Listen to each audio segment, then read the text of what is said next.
Hi there, Jus4SweetZ here. This morning I made a breakfast cheesecake.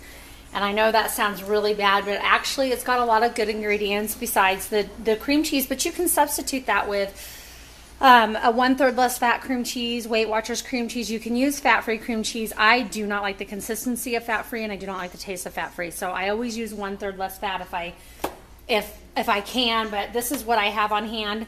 I've already prepared the batter because I made one and I had enough to make another cheesecake. So I just wanted to go through the motions, and then I'll take the other one out and we'll finish it up.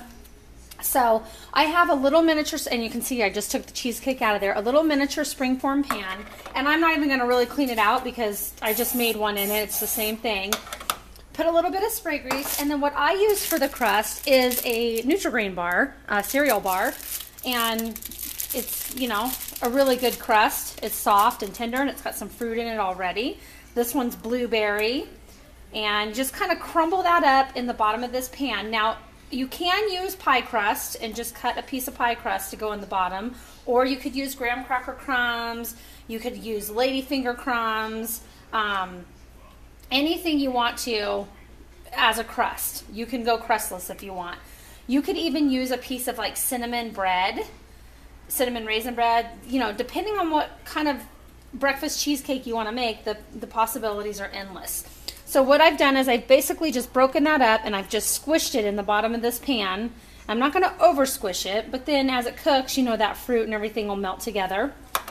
Okay, and in my mix, I'll go through the motions of what I did.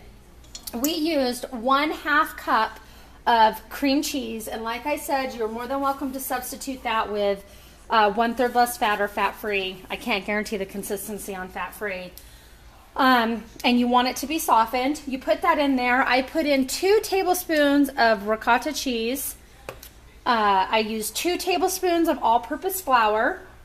Then you want to use a 1/2 cup of yogurt. Now, if you use a Greek yogurt, I use this yogurt, and I found that my cheesecake came out a little runny. So if you use a Greek yogurt, the Greek yogurt's thicker, it has a thicker consistency like sour cream, and I think it would turn out much better.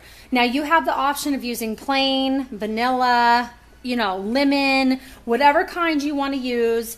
They even have coffee flavored yogurt, but if you want to use if you want to make a coffee one with espresso powder and some coffee yogurt, you could do that. But today what I used was just vanilla yogurt.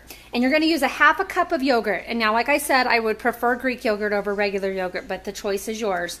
And that's going to reserve about 2 teaspoons that you could actually put on top of your cheesecake before you put your berries. I'm not going to do that version today, but reserve that, and then I'll show you what you would do with that. You're going to use 1 tablespoon of honey in this, and you're going to use 2 eggs. So make sure you get your 2 eggs, usually about room temperature. You're going to mix that all together until it's well blended, well combined. And then what we're going to do is we're going to pour this into our springform pan.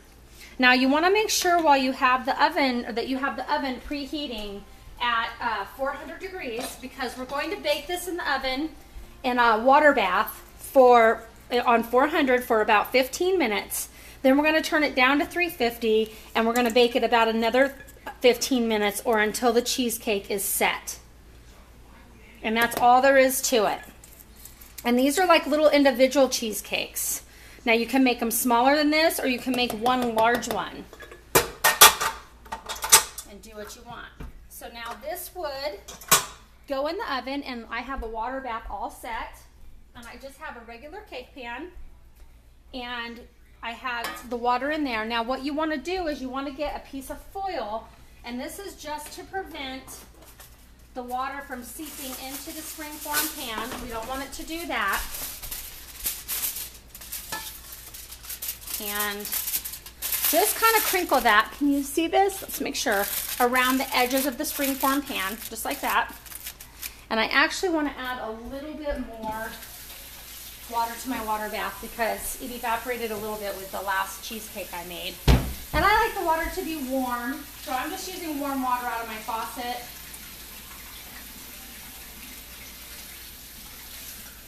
And you don't want it too high, you just want it to kind of go around the bottom of the cheesecake. And what this is going to do is it's going to make that cheesecake cook more level.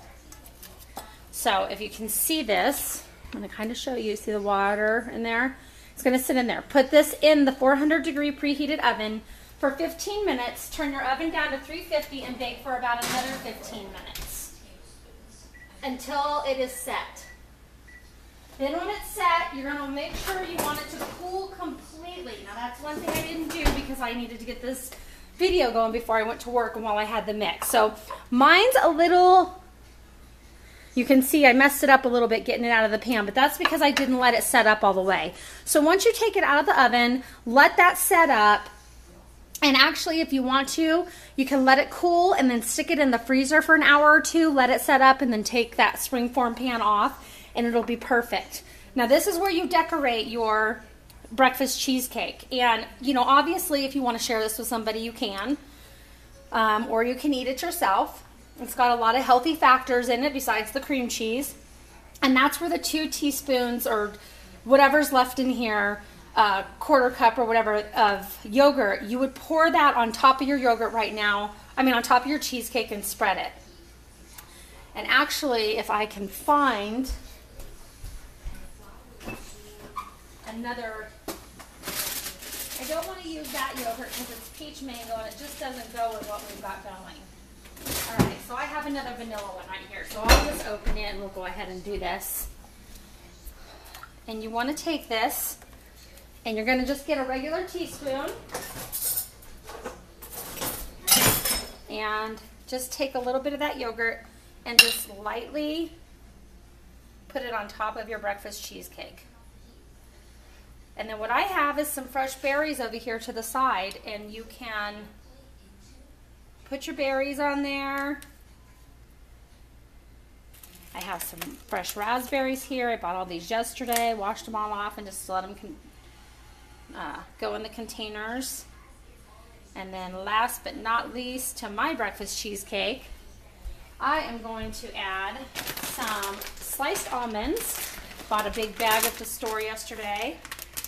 Almonds are really good for you, good protein, and a nice crunch. Put those almonds right on top there.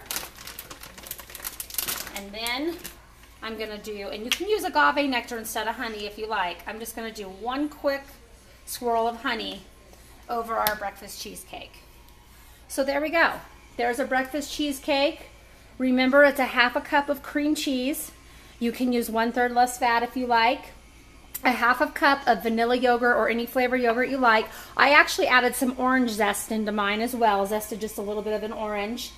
You want to use 1 tablespoon of honey, 2 eggs, and 2 tablespoons of all-purpose flour.